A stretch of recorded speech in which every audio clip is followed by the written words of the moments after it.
Muy buenos días, bienvenidas, bienvenidos todos quienes nos escuchan por Spotify, nos ven por YouTube, o nos escuchan por la propia radio, la Uniradio, la radio de la Universidad de la República, la 107.7 FM. Buenos días, Pepe Rila. Buenos días, Jaime Jafé. ¿Cómo estamos? Bien, bien. Bueno, un placer encontrarnos, Pepe, contigo y con nuestros escuchas, eventuales videntes, para llevar adelante este 10º episodio de la segunda temporada del ciclo de la Tierra Purpúrea a la República Pluralista, que versa sobre el pasado y el presente de la política uruguaya. El episodio de hoy se titula Una historia por desvelar, y ya tendremos oportunidad en unos minutos de saber por qué le hemos puesto este título. Pero tiene que ver con algo que está sucediendo a lo largo de este año en particular, 2025, pero que viene sucediendo desde hace ya 15 años, yo diría desde 2010. Desde el 2010 estamos los uruguayos, las uruguayas, también los y las argentinas, celebrando bicentenarios. Fue primero el bicentenario de la Junta de Mayo de 1810, para nosotros el bicentenario de la Batalla de las Piedras, luego el bicentenario en el 11, ¿verdad? del año 11, del alzamiento revolucionario en Tierra Oriental, liderado por José Artigas, luego de las instrucciones del año 13, luego del reglamento de tierras de 1815, finalmente. Bueno, luego no, estaríamos llegando. Así que, como en años anteriores, es 2025 año de bicentenarios, de la Cruzada Libertadora de los 33 Orientales, el 19 de abril, del abrazo del Monzón entre Rivera y La Valleja, también en abril, a fines de abril, de la así llamada Declaratoria de la Independencia del 25 de agosto. Tan discutida. Sí. Sabemos, hay bastantes certezas de que fue la independencia en un sentido, pero en otros no, porque al mismo tiempo deberíamos estar celebrando casi simultáneamente la unión a las Provincias Unidas del Río de la Plata. Pero es un misterio, no sabemos qué va a pasar en el 2028. En octubre del 2028. ¿Qué va a ser? Bicentenario de la Convención Preliminar de Paz, suscrita por las provincias, el Uruguay, ¿no? Suscrita por las Provincias Unidas del Río de la Plata y el Imperio del Brasil. Pero bueno, la cuestión es que también es año de centenarios, y acá sí que nos metemos en un lío, pues son los centenarios de las celebraciones del primer centenario.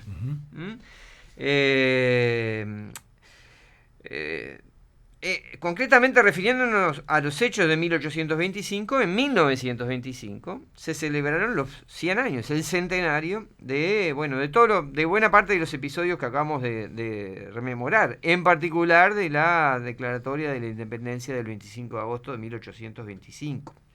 A propósito, no olvidemos que por encargo del gobierno uruguayo de la época, la agencia de publicidad Capurro y Compañía publicó en el año 1925 el así llamado Libro del Centenario, 1825-1925. Sí. Vaya uno a saber por qué se les ocurrió celebrar los 100 años del Uruguay en 1925, siendo que el Estado Oriental del Uruguay fue creado formalmente recién en 1830. Pero bueno, cosas de la relación extraña que a veces entablamos con el pasado.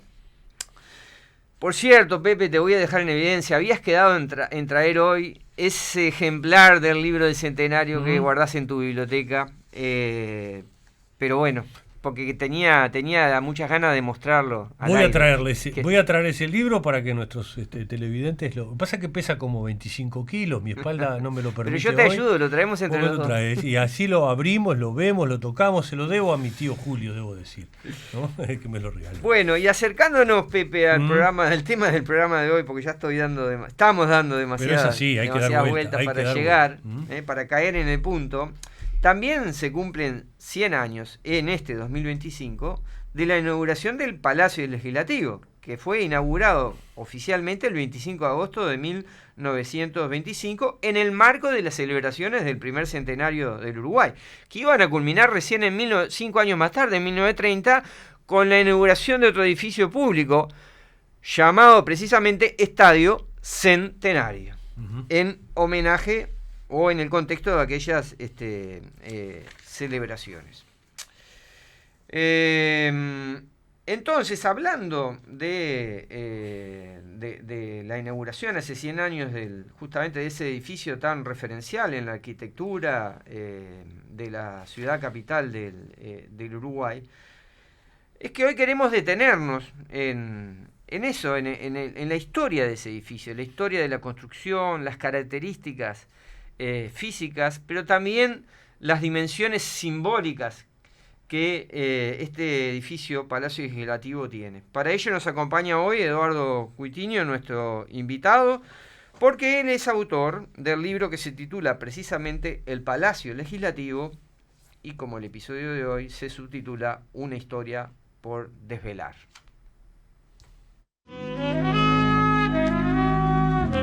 De la tierra purpúrea a la República Pluralista.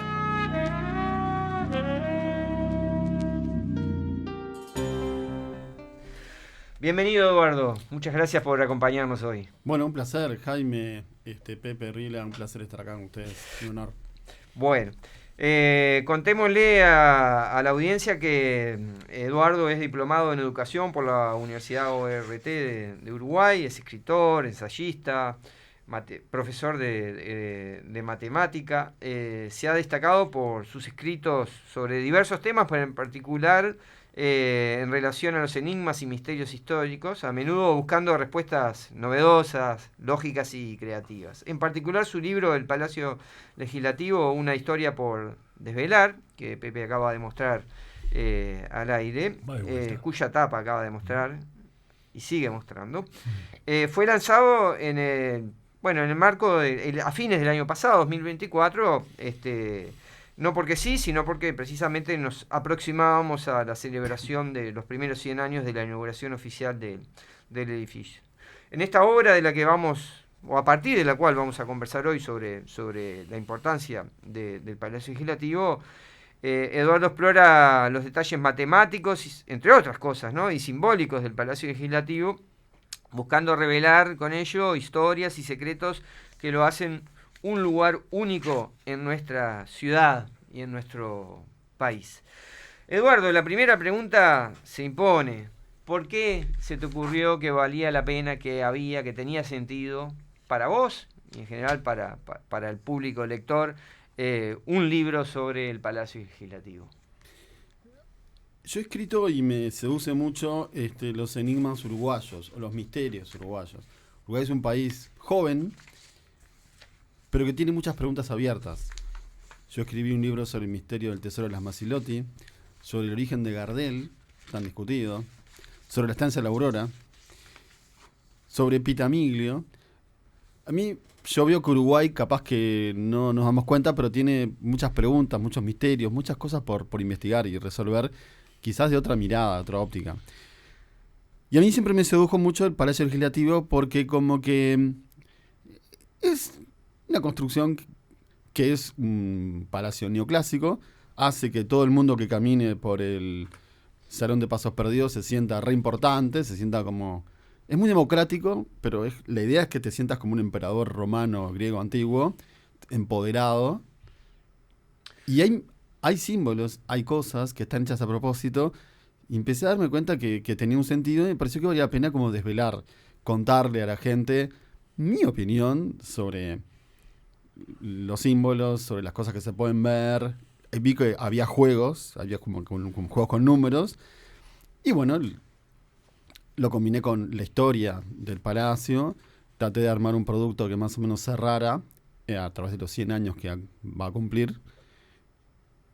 Y bueno, mi idea fue como que tratar de dar una mirada distinta de un lugar que es la casa de todos, la casa de la democracia. Uh-huh.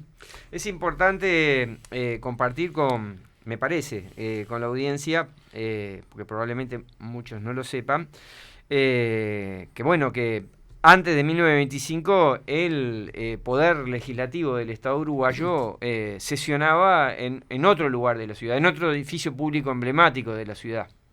Sí, en el Cabildo. De hecho, la calle Juan Carlos Gómez se llamaba de las cámaras en ese momento. La calle Cámaras. La calle Cámaras. Sí, una vez que el Uruguay formalmente queda instalado en 1830, el Cabildo fue, digamos, durante muchos años, hasta 1925, el lugar donde sesionó el poder legislativo, aunque también cuando estaba en construcción, y como, claro, el Cabildo quedó muy chico, porque, claro, luego de la Constitución de 1917, teníamos 123 diputados, ahora tenemos 99, y había 19 senadores, uno por cada partido. Había más legisladores que ahora. Por cada departamento. Uno por cada departamento, perdón, dije por cada partido, por cada departamento. Y claro, también el edificio del Cabildo era compartido por el Ministerio de Exteriores. Era como muy chico, iban a sesionar, no tenían lugar de trabajo. E incluso en esos años, en el año 19, se utilizó también el Paraninfo. El Paraninfo de la universidad. Claro, el Paraninfo de la universidad. Fue utilizado porque... Varias veces, paso, ¿no? En varias ocasión veces. de la Constituyente, sin duda, ¿no? Sí, sí. Es interesante ahora, porque claro, los oyentes no tienen por qué saberlo o no tienen por qué recordarlo. El Poder Legislativo sesionó fuera de Montevideo en su origen, Eso, ¿verdad? En San José. Comenzó en San José. En Canelones. Por un ¿sí? mes en San José, Claro. pero en 1828. 28, después 29. Después se fue aproximando a Montevideo. La segunda lugar fue en la comisaría de Canelones, donde se creó, digamos, la bandera. Claro, ¿no? Ahí estaba la legislatura. Ahí va. Y viene a Montevideo, bueno, obviamente se instala en el Cabildo, donde funcionan Primero se instaló las cámaras. en la iglesia. En la iglesia. La iglesia del Carmen. Del Carmen. Que es justo la iglesia que está enfrente a Lipa. La iglesia que queda por Avenida Libertador y Venezuela. En la Libertador y Venezuela, frente a Lipa, está la iglesia del Carmen, está todavía allí, ¿verdad? Con sus 4... Ahí sesionó por unos pocos meses, cuando el Uruguay, capaz que formalmente no era Uruguay, y ahí se creó el escudo. El escudo. ¿Y por qué mencionamos esto de frente a Lipa, que a muchos oyentes les puede resultar sorprendente? Esa esquina, Agraciada y Venezuela, Libertador y Venezuela, del lado donde efectivamente está hoy el IPA, y luego durante décadas, durante décadas estuvo el Instituto Valle Ordóñez, ¿no? Y durante décadas estuvo el Instituto Nacional de Docencia, una década y media, ¿verdad? Ahora está el IPA, y hace unos cuantos años está el IPA. Claro. Ahí ese terreno era el terreno originalmente asignado para construir el Palacio Legislativo. Exactamente. En ese predio. Luego de fundirse el Banco Nacional, hubo una ley de liquidación del Banco Nacional y el Estado le llegó, digamos, muchos terrenos.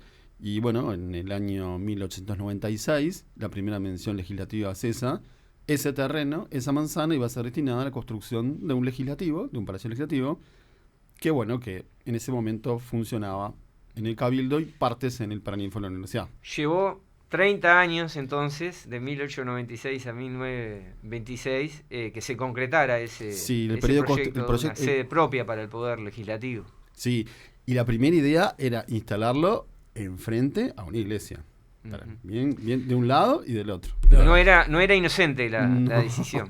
No, está interesante. Después demoró mucho, porque a veces nosotros nos quejamos de lo que tardan las obras hoy en día, ¿no? Era Uruguay, bueno, sí. Tuvieron 17 años para construir el palacio donde está hoy. La piedra fundacional, si no recuerdo mal, y lo refieres tú en tu libro, se coloca en 1906. 18 de julio de 1906, Pepe Valle Ordóñez, y se inaugura un 25 de agosto. En ese momento, claro, había una discusión muy grande entre colorados y blancos cuando era el comienzo, y el diario El Día, el 25 de agosto, publica, bueno, hoy inauguramos nuestro Palacio Legislativo, nuestro Colorado, y en la nota aparecen 50 razones para pensar que el Uruguay se fundó el 18 de julio y no el 25 de agosto. Esa era una enorme discusión que tenía entretenida las cámaras, ¿verdad? Como dijo Jaime, se selló un pacto de caballeros con edificios. El Estadio Centenario, inaugurado el 18 de julio, el Palacio Legislativo, inaugurado el 25 de agosto, como que cerró con edificios una discusión que fue muy caldeada en los años 20. Muy bien. Así que la piedra fundamental es del año 1906. Pero la construcción empezó el 26 de septiembre de 1908 y se inauguró el 25 de agosto de 1925, pero eso no significa que estaba terminado el edificio. 17 años más tarde. Si ustedes miran la foto de la inauguración, Sí. Quedaba mucho por hacer. Hay mucho andamio. Sí, yo siempre muestro en clase, bueno, siempre que doy cursos de historia del Uruguay, ahora hace unos años que no doy, pero siempre, era una fija que mostraba en la clase que dedicaba al tema del centenario del Uruguay, mostraba las fotos del día de la inauguración, que están también en tu libro, porque es muy impactante ver que el día era tal la autoimpuesta obligación de inaugurarlo el 25 de agosto y ningún otro día, que el día de la inauguración en los registros fotográficos, que ahí se ve que hay andamios por todos lados, porque el forrado exterior en mármol, que es de lo último que se hizo, ¿verdad? Sí. Tardó bastante tiempo en terminarse, y entonces el día de la inauguración, ese 25 de agosto de 1925, en realidad el exterior estaba lleno de andamios, no en todas sus fachadas, pero en algunas de sus fachadas todavía había andamios. Sí, la que da a lo que es hoy Avenida Libertador, llamativo, sí, la gente caminaba entre maderas. Y en realidad la biblioteca se inauguró en 1929.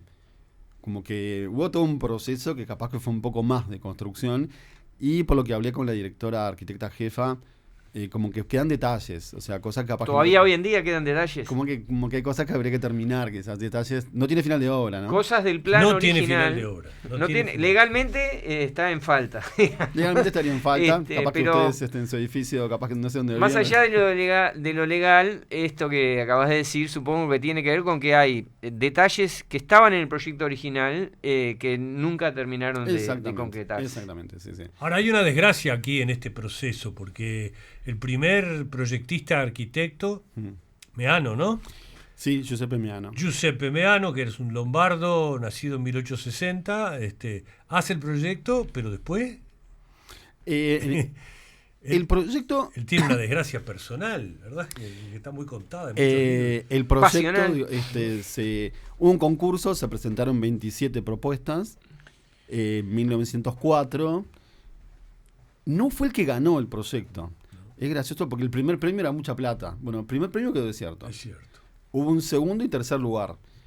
El segundo lugar quedó un español con precios más Hispania 11. Y en el tercer lugar quedó Agraciada, que era el proyecto defendido, bueno, justamente por Giuseppe Meano, que en ese momento estaba construyendo el Palacio del Congreso en Buenos Aires. Y había trabajado en el Teatro Colón. Y había trabajado en el Teatro Colón también, exactamente. Para el Teatro Para Colón. el Teatro Colón. Tenía mucha experiencia y decidieron jugársela por su proyecto porque era el más barato. Porque era el que...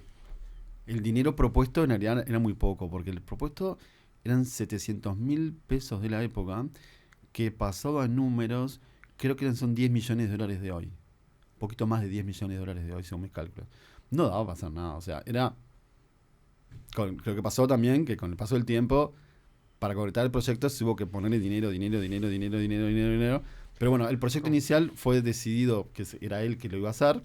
El tema que 2 meses antes bueno, en junio de 1904, antes de decidir quién iba a ganar, decidir no quién ganar, sino quién iba a llevar adelante el proyecto, él estaba construyendo el Palacio del Congreso en Buenos Aires, volvió de golpe a su casa a buscar unas herramientas.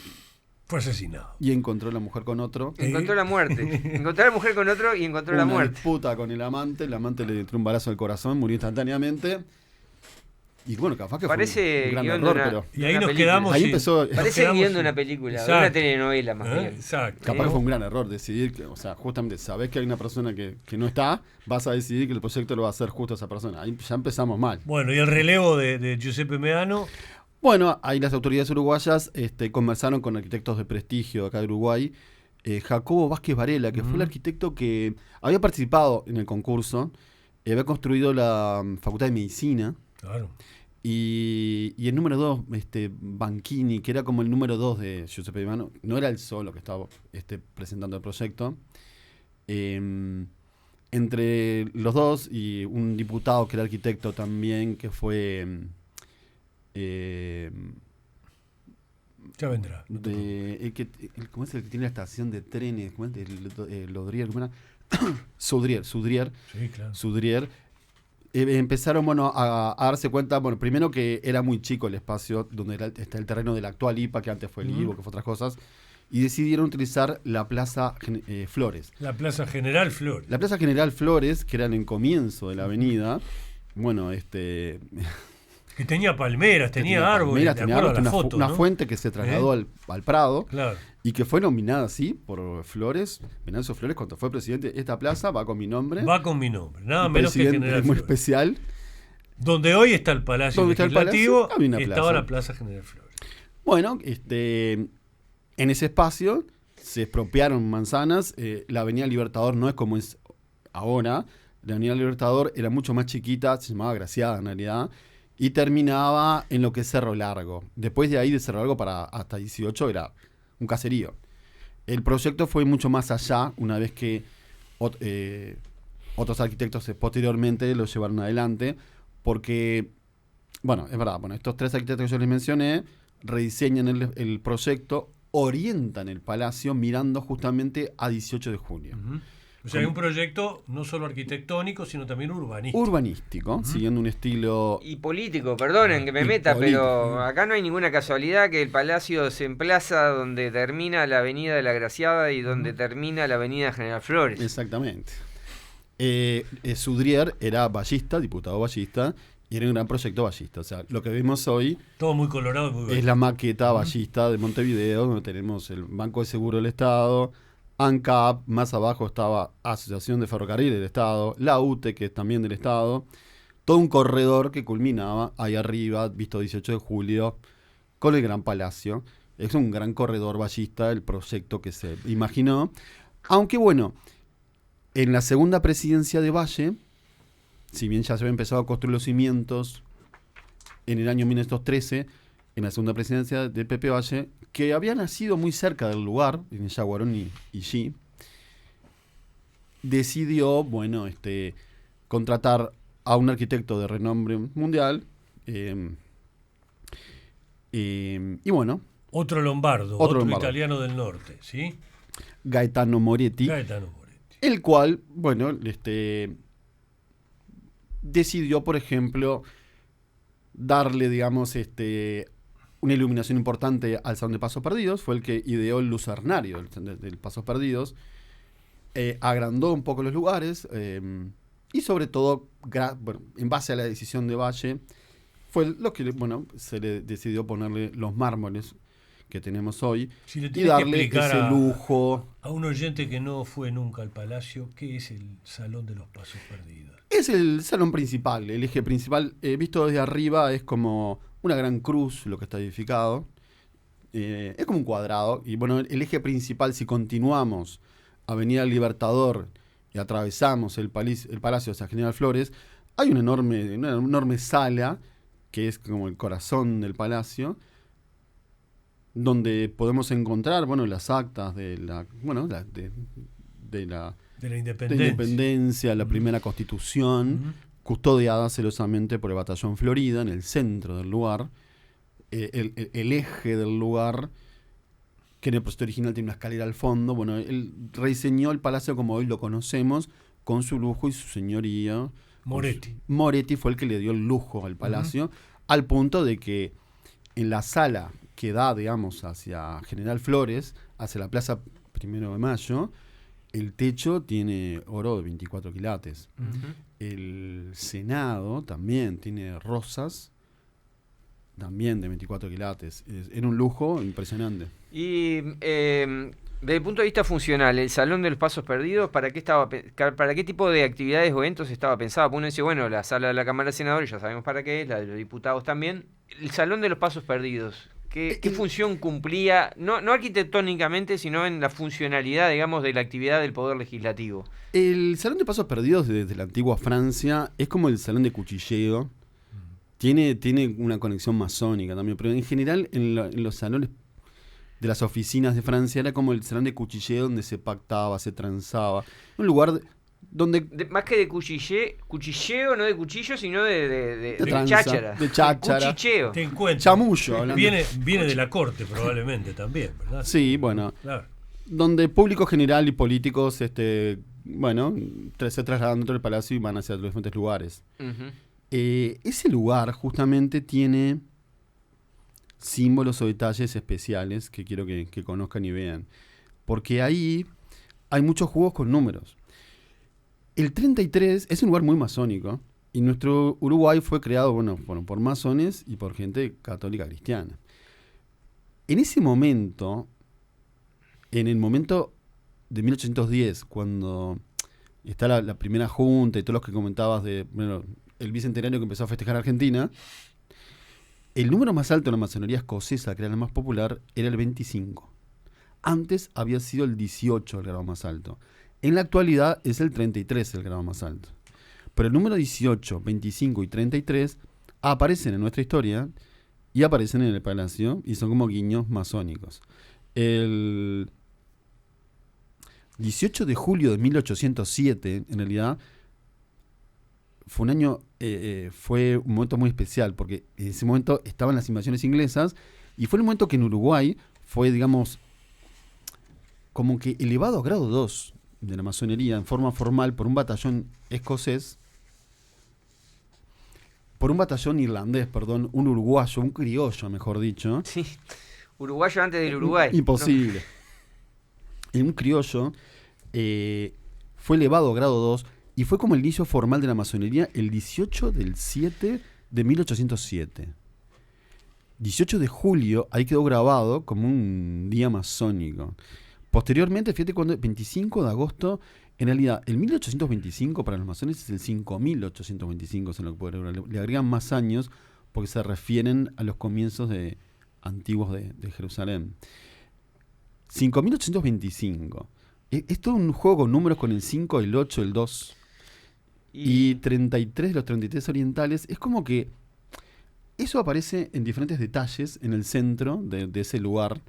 Y hay los desafíos que miren con calma, con otros ojos, que el lugar tiene como que juegos con, bueno, con ciertas cosas, también con símbolos rosacruces. Tiene guiños el lugar con personas, digamos, más católicas. Uh-huh.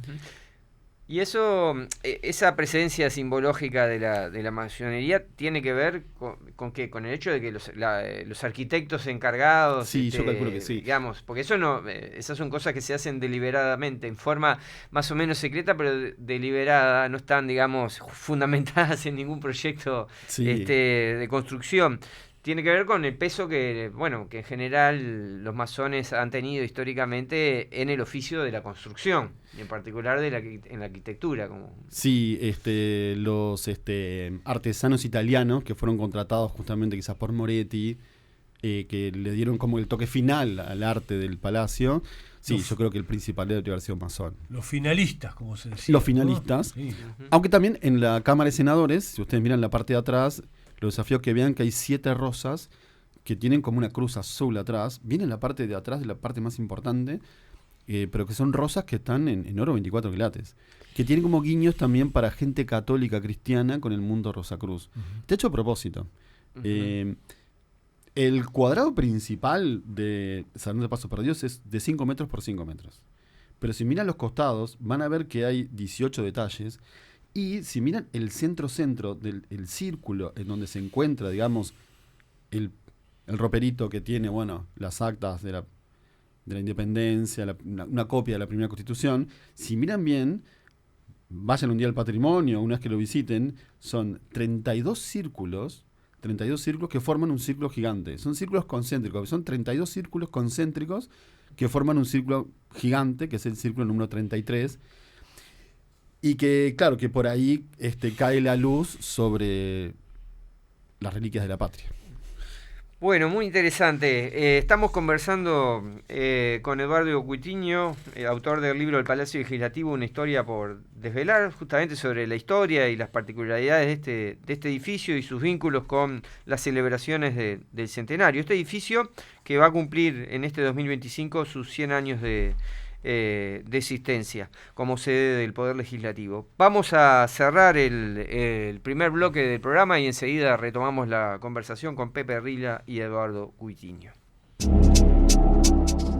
Ya vuelve de la Tierra Purpúrea a la República Pluralista.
Regresamos con De la Tierra Purpúrea a la República Pluralista.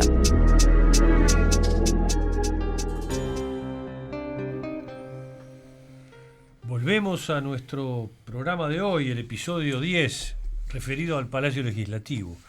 Estamos en la 107.7, la radio de la Universidad Uniradio. Nuestro operador es Gastón Pepe.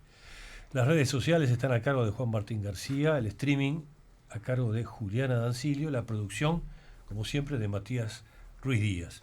Estamos con Jaime Jafé y con Eduardo Cuitiño, que es el autor de este libro sobre el Palacio Legislativo, monumento que está cumpliendo 100 años de su inauguración. Leyendo este libro de Eduardo y otros libros, hace poco me acordaba del libro de la arquitecta Gisela Carlomagno, que seguramente tú hay una entrevista en el libro, y es un libro precioso, hace ya unos años. Ella es una arquitecta del Palacio, ¿verdad? Que refiere a algunas de las cuestiones a las que tú estabas haciendo alusión, y me hizo pensar bastante, como tu libro también, que este no era solamente un proyecto de un palacio, de construir un palacio de acuerdo a la modalidad de la época, con proyectos que además estaban referidos a otros de la región, como el Palacio del Congreso en la Argentina. Hay un palacio austríaco, ¿verdad?, que sirve de referencia en Viena, que al parecer es una referencia muy fuerte, ¿verdad? Pero esto no solo era un palacio para las leyes, una casa del pueblo, etcétera, etcétera. También era un proyecto urbanístico, porque estaba metido en una ciudad que ya tenía en el imaginario una diagonal trazada, ¿verdad? Y a veces se me da por pensar que la ciudad empieza a descentralizarse con el Palacio Legislativo, desde el punto de vista de sus monumentos y sus edificios públicos. Todo deja de estar metido adentro de la ciudad vieja. Si nos ponemos a pensar históricamente, decimos, bueno, en el siglo XIX en la ciudad vieja estaba todo, la casa del gobierno, que había sido antes el fuerte, ¿verdad? ¿Sí? Pero también las cámaras en el cabildo, allí estaba todo metido, y el Poder Judicial. El Palacio Legislativo de algún modo supone ir dejando a la ciudad vieja algunos de estos edificios referidos a los poderes del Estado, y el Poder Legislativo que toma distancia, bastante distancia, si nos ponemos a pensar en una ciudad como Montevideo. Y esto, y en tu libro está muy referido, siempre aparecía como una aventura más propia del vallismo y de los colorados, hablando de la política de la época, ¿verdad?, que de otros sectores, ¿verdad? Incluso en el libro están referidas algunas protestas que había por lo que el Palacio Legislativo suponía como erogación, como gasto, ¿verdad? ¿Cuánto se iba a gastar? Si eso era necesario. ¿Quiénes se opusieron y quiénes estaban fervorosamente a favor de la construcción del palacio? Hay una política del Palacio Legislativo, como hay una política de las fechas patrias, como hay tanto, ¿verdad? No es ingenuo. A la luz de lo que tú estudiaste, ¿cómo se ve la política uruguaya y los partidos uruguayos cuando nos ponemos a reconstruir la historia del Palacio Legislativo? Sí, bueno, muy interesante. Cuando se empieza a construir, que es en septiembre de 1908, Montevideo en realidad estaba concentrado en el ángulo recto que formaban Boulevard Artigas hoy, con sus dos laterales. Montevideo era eso, básicamente. El resto de la ciudad, sobre la costa, eran balnearios. Claro, en un proyecto de centralizar la ciudad totalmente, claro. Como mucho, la Universidad de la República, lejos de digamos... De elegido. Uh-huh. Pero la Facultad de Ingeniería no estaba. Se estudiaba, digamos, en donde estaba el Hotel Nacional. Estaba todo incluido en la ciudad vieja. Es un gran proyecto de descentralización, sin dudas. En un momento que, bueno, se desarrolló esencialmente cuando transcurrió la Primera Guerra Mundial. Es un proyecto también keynesiano, en el sentido de que generó mucha mano de obra, en un momento especial de la economía de Uruguay, que se vio repercutida también en parte por la Primera Guerra. Llegaron a trabajar 1.600 obreros. Fue una idea de generar empleo en base a mano de obra. Incluso se hablaba mucho de los materiales nacionales. Claro. ¿Verdad? Se hizo toda una prédica en ese sentido. En las leyes está también, ¿no? Sí. El valle, quería materiales nacionales. Los granitos eran de las piedras, Ujú. de los picapereros de La Paz, sobre Sí. todo. El granito rojo típico que vemos en la Rambla. El de la Rambla, que todavía está allí, vive y lucha. que se usó, Una maravilla. se usó también en el Palacio, Ujú. era de la Paz. Pero los mármoles, si bien hubo de Carrara, digamos, ciertos únicos modelos que De venían, Carrara, Italia. que sí. los copiaron Ujú. acá, pero el 99% de los mármoles eran uruguayos. Mirá. Y bueno, la idea era favorecer toda la economía uruguaya con un buen proyecto que, claro, que fue muy costoso. Ahí queda la cantera, ¿no? Cerca de la interbalnearia, si uno se mete para Sí. adentro, en el kilómetro 91, 92. Sí, por ¿sí? Pan de Azúcar. Ahí está Nueva Carrara, se Nueva llama Carrara. Nueva Carrara. Nueva Carrara, Gerona sí. y Nueva Carrara son esos dos pueblos. En Nueva Carrara hoy tenemos la cantera todavía Sí, sí, sí. y la gran cavidad de la cantera, donde hay un lago artificial que lo acaban de acondicionar. Es hermoso para ver. Bueno, todavía hace poco se sentían las explosiones de la minería de Carrara. Entonces, lo que falta en Carrara está en el palacio. Y también se usaron también materiales de la cantera de Piria, de Piriápolis. Exacto. También Todo eso. hubo pórfidos que se tomaron de ahí.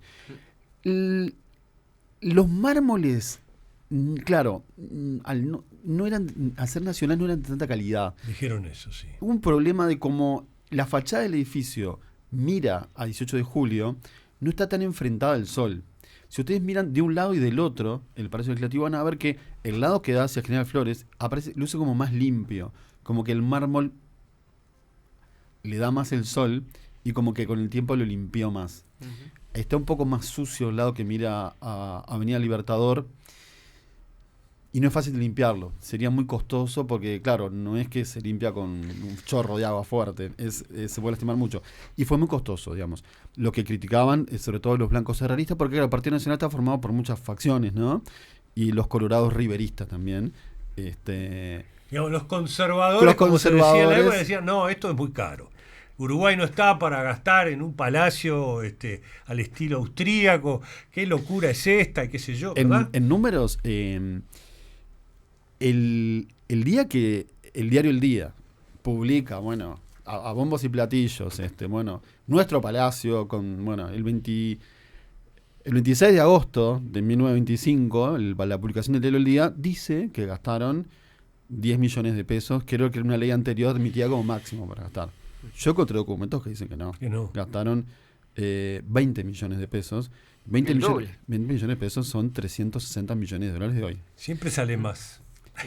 Sería el edificio más costoso. O sea, si dejamos las obras de saneamiento de Montevideo, el puerto, sería como edificio es el más costoso. Pero como ha sucedido a lo largo de la historia, las diferencias políticas sobre la pertinencia, la utilidad social de invertir recursos públicos en obras, da lugar a batallas, es, digamos, escenario de la lucha político-partidaria mientras la obra está en construcción y por algún tiempo más. Pero llega un momento en el cual la obra termina siendo patrimonio público Sí. y aún aquellos que la habían combatido Sí, tal por cual. tratarse de un gasto innecesario o un gasto que no tenía sentido para las urgencias del momento, termina siendo apropiado incluso por ellos. Con el Palacio Legislativo seguramente ha pasado lo mismo, ¿no? Sí, uno de los críticos dentro de los herreristas era, claro, justamente Luis Alberto Herrera, que era diputado en ese momento y decía que el Uruguay no podía darse ese lujo. Y uno de los Con- momentos con el más tiempo impactantes, eso cambió, ¿eh? más impactantes de la vida de Herrera es el final, la muerte de Herrera. Herrera fue velado en el palacio. Ah, claro, sí, sí, Y sí. las fotos que conocemos, ¿verdad?, de ese velorio, fueron realmente impresionantes. Wilson Ferreira, que siempre decía que no había conocido personalmente a Herrera, Wilson Ferreira Aldunate, había ido a conocerlo, digamos, el día de su entierro. Ahí ¿Qué fue? entierro no, su velorio A cuerpo abierto, sí. en ¿no? el Palacio Legislativo. Ujú. Y que nunca había visto una demostración popular tan inmensa como esa. Todos nuestros políticos contemporáneos Sí, sí, ahora, sí, sí. ¿verdad? Y yo he estado más o menos en todos esos eventos fúnebres presencialmente. Me preocupé por estar. Estuve en el último, en el de Pepe Mujica. José Mujica. Y realmente también fue un escenario Sí, los últimos años muy potente, ¿verdad? Sí, Larrañaga, Mujica, Tabaré Vázquez, Danilo Astori. Pasaron todos por allí. Sí. Es una pena que, claro, que ese día, esos momentos fúnebres, el momento del patrimonio, el día del patrimonio, pero la gente no lo siente tan cercano igual, porque a mí lo que me da pena es la biblioteca. La biblioteca está muy vacía. La biblioteca es hermosa. Tiene tecnología de punta, es decir, el diario El País está todo escaneado. Sí. Buscas una palabra y el software te lleva a buscar esa palabra y puede ser clave para hacer investigaciones históricas. Con tu cédula entras y vas a la biblioteca, está abierta, pero está casi vacía. Como que la gente le cuesta cruzar. Quizás hace frío, hay mucho viento. Sí, quizás los autos. Para la gente es un palacio. Sí. Y también lo vive como un lugar de privilegio también. Ahí hay gente que tiene pases en comisión, los legisladores ganan mucho dinero. Es como un palacio y los políticos, eso me gustaría que en los próximos 100 años, capaz que las nuevas generaciones logren cambiarle ese mote. Yo a veces iba al palacio, a buscar materiales, a entrevistar gente, y salía de ahí y a veces me tomaba un taxi y se pensaban que yo era político, no sé qué, y ya, pero era como que me quedaba lástima que me veían como yo era superior a ellos. Como que si bien el Palacio de la Democracia, para mucha gente que espera el ómnibus ahí enfrente, lo ve como un lugar de privilegio. Tu libro termina con una reflexión de ese tipo. Yo lo leí con atención y con preocupación también. Me gustaría que las próximas generaciones, en realidad, esta administración y la anterior se desviven porque eso no sea así. Porque eso cambie, porque eso, yo el libro lo presenté en el edificio anexo, en la sala Acuña de Figueroa, y me lo prestaron gratis. Cualquiera puede ir a hacer actividades, está lleno de actividades culturales, está abierto. Claro. Te piden la cédula de entrada, capaz que un policía, hay un detector de metales, pero es un lugar que está abierto y la gente no lo vive como la Casa del Pueblo. Ojalá que en los próximos 100 años se logre que la gente lo sienta entonces, como la Casa del Pueblo. Su origen fue más colorado, pero terminó siendo patrimonio de todos. Sí, el herrerismo en la actualidad, sentó las bases en el gobierno anterior para los futuros festejos de este año 25. Sí, en el imaginario colectivo yo tengo la percepción, la misma que vos, en cuanto a que no es visto por la gente como un lugar, popular, como sí lo es el Estadio Centenario, ya que hemos hablado de edificios públicos inaugurados en el marco de los festejos del Centenario. Sin embargo, creo que sí ha sido exitoso de parte de quienes así lo pensaron, instalar la idea que veo efectivamente consagrada en nuestro imaginario colectivo, de que el Palacio Legislativo es la casa de la democracia, o es, como se dice muchas veces, el templo de la democracia. Y ha habido episodios que tú relatás muy bien en tu libro, en el cual esto ha quedado particularmente, evidenciado. Hace pocos días celebramos los 52 años del golpe de Estado de 1973. Conmemoramos. No celebramos, por cierto. Y como tú contás, uno de los actos que está cargado de simbolismo de parte de los golpistas fue clausurar el Palacio Legislativo. Es decir, como un acto simbólico de ruptura con lo que iba quedando de la institucionalidad democrática.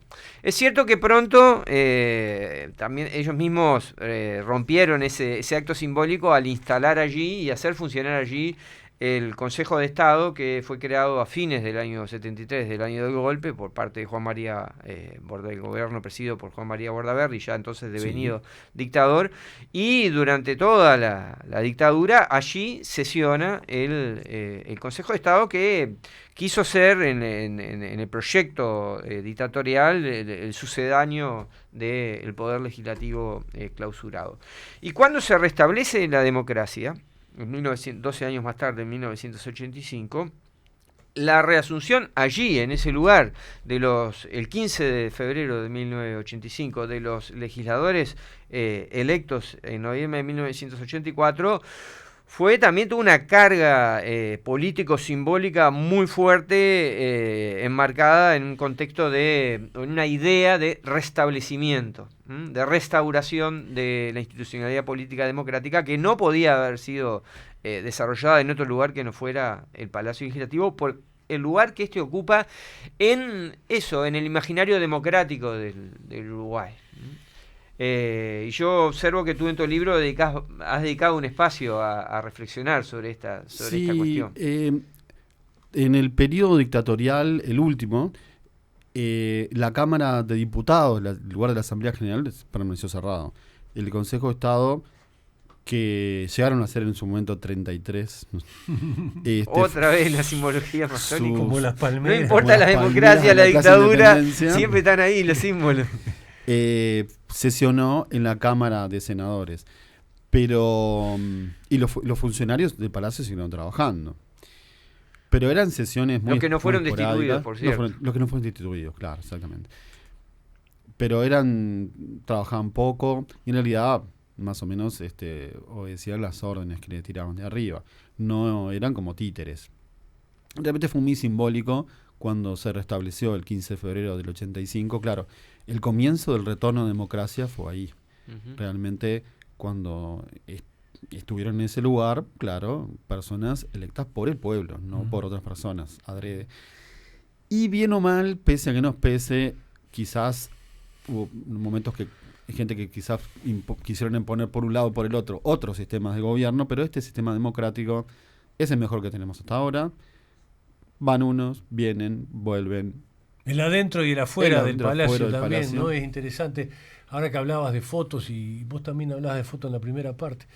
Hay dos fotos que a mí me pegan muy duramente con referencia al Palacio Legislativo.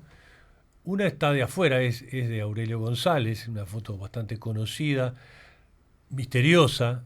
Hay que ponerle el guión que uno quiera, en realidad, porque es... A ver si te adivino. Es la mañana del 27. La del vecino que pasea el perrito. El vecino que pasea un perro. Como si nada hubiera pasado. Al lado, como si nada hubiera pasado. Uno puede unos tanques al fondo. Decir, bueno, que sabe qué está pasando, quiere averiguar y tiene el perro como excusa.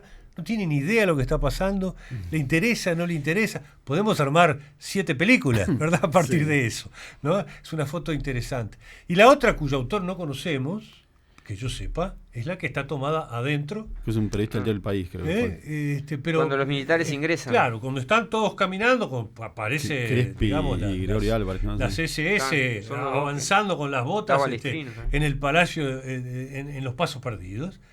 Esa foto que he escuchado versiones y leído versiones distintas acerca de quién la tomó, las dos tienen al Palacio Legislativo de adentro y de afuera, como un hito, ¿verdad? Sí, los tanques apuntaban al edificio. Era muy fuerte la escena, ¿no? O sea, es como un templo sagrado. El prólogo de este libro lo escribió el expresidente Sanguinetti. Claro. Y él como que cuenta en el prólogo que es similar a lo que ocurrió quizás con el ataque a Planalto por parte de los bolsonaristas en Brasil, o bueno, el ataque al Congreso, quizás el Capitolio en enero. En Estados Unidos. Sí, sí. Las personas que se animan a hacer eso están como que atacando un templo. Es como un lugar sagrado. Y profanando. Están profanando. Dice, ¿no? Están manchando sus manos. Ahí hay un templo de la democracia y tarde o temprano están manchando sus manos. Y bueno, el tiempo se lo va a hacer saber. Eduardo, si le tuvieras que tirar 2 piques, 3 piques a un visitante del Palacio Legislativo para que mirara aquello que a ti te interesa más que mire. Más allá de este significado que estamos tratando de reconstruir en esta conversación. Afuera, que cuenten los escalones. ¿Sí? ¿Por qué? Van a ver que tiene la escalinata principal, tiene 11 escalones al principio, después siguen 18 escalones, y después son 24 escalones. Ahora, si vos... No, pará. 11 y 18 me da 29. Pues así. El primer tramo tiene 11. El segundo tiene 18 y el tercer tramo tiene 24 escalones. El tercer tramo, perdóname. El tercer tramo de la escalinata principal. 11, 18 y capaz que sea, no sé, 1811. Hay como juegos con números y le busquen las vueltas por los números, que dice mucho.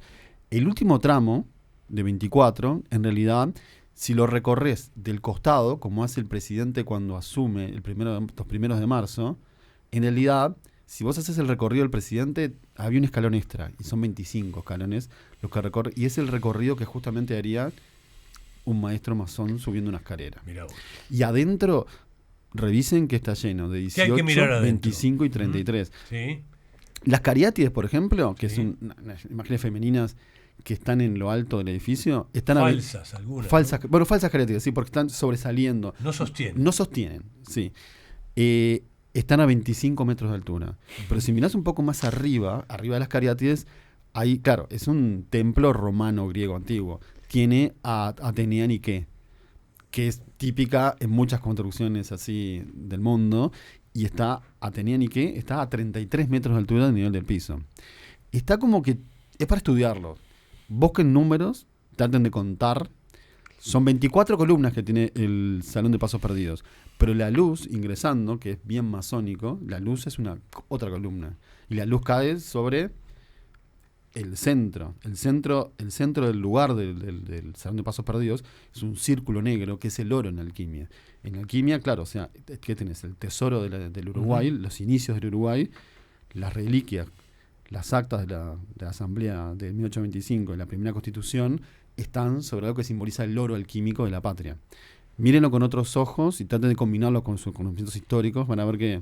¿Hay documentos que te expliquen eso o son descubrimientos que vos vas haciendo? No, eso es mi interpretación. Tu interpretación. Capaz que estoy equivocado. No. Interpretaciones personales, pero que traten de combinar números con sus conocimientos históricos, que se van a sorprender. Muy bien, y además hay formidables obras de arte que reconstruyen Sí, parte de la peripecia del país. Sí. En los muros, ¿verdad? Hay obras de arte modernas también. También. Es un museo de obras de arte, ¿no? Decime una cosa, la sala de las maquetas a la cual vos le dedicás un espacio, ¿está habilitada al público? Está habilitada. ¿La recomendarías como un lugar de visita? El tema que tenés que... El palacio está abierto, no parece, la gente lo ve muy distante, da miedo. El teléfono creo que es el 123 del palacio. Tenés que llamar y pedir con la parte de protocolos del palacio. Son muy amables y te van a decir, mira, vente tal día, tal hora y te llevamos. Es en la parte de arriba de las azoteas del palacio. Tenés que trasladarte, hay que subir escaleras, capaz que a una persona mayor le cuesta, una persona capaz que con silla de ruedas no llega, ¿no? No es accesible, pero está vale la pena. Es concretar, hay que llamar por teléfono. No está en la visita habitual, pero estaría buenísimo que lo hagan. Le Sí. vamos a hacer llegar este programa a la gente del Palacio Legislativo, a los responsables, que lo incorporen, porque este es el año de celebración y hay que aumentar la agenda, aumentar la circulación, etcétera. Bueno, tenemos que terminar, lamentablemente, podríamos seguir conversando. Como sabés, Eduardo, a cada invitado, a cada invitada le pedimos un tema musical para escuchar, para compartir con los oyentes. En este caso, vos que sos un gardelista, las dos cosas supongo, ¿no? Sí. Nos sugeriste escuchar Leguizamo Solo, ¿no? De Modesto Papavero, interpretado por Carlos Gardel. Es un tango del año 1925, que Explica justo es el por qué, año a ver, que se inauguró el palacio. Pero también este lugar que estamos ahora, donde está la Facultad de Comunicación, antes era, Este lugar. La FIC, sí. La FIC. Antes estaba acá el Asilo de Depósitos y Huérfanos. Expósitos y huérfanos. Expósitos y huérfanos. Y todo cuadra, quizás los documentos nunca van a aparecer, pero todo cuadra que Gardel, siendo niño, fue dejado aquí, en este lugar, y era trasladado a la Escuela 27, que quedaba en Médanos y la calle Durazno, Barrio San Morín y Durazno, donde había una escuelita donde fue fotografiado y está vestido con la misma túnica que tenían los chicos de este asilo de huérfanos. Él había sido trasladado desde Tacuarembó para aquí y después llevado a Buenos Aires, donde empezó su carrera artística.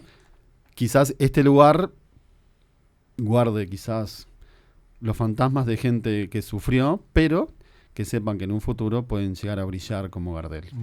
Mirá. Impresionante. Gastón Pepe nos va a poner en el aire Leguizamo Solo. Con Jaime Jafé nos despedimos hasta la semana que viene. Jaime, vamos a escuchar a Gardel en nuestro programa. ¿Qué me parece? Notable. Chao, hasta la próxima. son las cintas, parten los tungos, como saetas al viento veloz. Detrás va el bulbo, alza la testa, la mano experta y el ojo avisor.